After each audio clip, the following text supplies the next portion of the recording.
As Elon Musk prepares to take control of Twitter, there is much discussion about what kind of content will and won't be allowed on the platform. We'll take a look at this account. It's known as Libs of TikTok. You can see it has more than 1 million followers. Much of the content that it shares are videos on TikTok created by liberal and LGBT influencers. Many of these influencers are school teachers who promote LGBT rights and an inclusive education. But instead, Libs of TikTok targets these influencers and it encourages followers to send them abusive messages and accuse these teachers of being groomers and accuse them of child abuse. The result is that many of these LGBT school teachers say they are receiving hundreds, if not thousands, of death threats and abusive messages from online anonymous accounts. Here in theCUBE, we spoke to one of those teachers, Sky, who has been labelled a groomer and a paedophile online, despite never being accused of any such offence.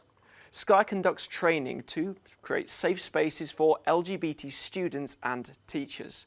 And they told us how receiving this amount of online abuse made them feel. It just is incredibly frustrating. And it's also, in a lot of ways, dehumanizing too, as for myself, who is trans and non-binary, to see that language being used against me and also against trans people in general here in the United States, to dehumanize us and make us seem as less than human and less than deserving of the rights and protections of cis people. Libs of TikTok remain active on social media despite being suspended a number of times in the past.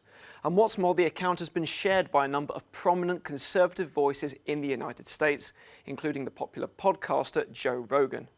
And there are even concerns that it influenced state law in Florida, where there is now a ban on the school education of gender identity and sexual orientation.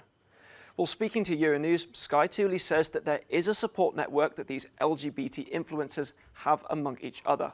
But Mariam, what they are calling for is more from the United States government. More, they say, than just the vocal support for LGBT communities and their rights.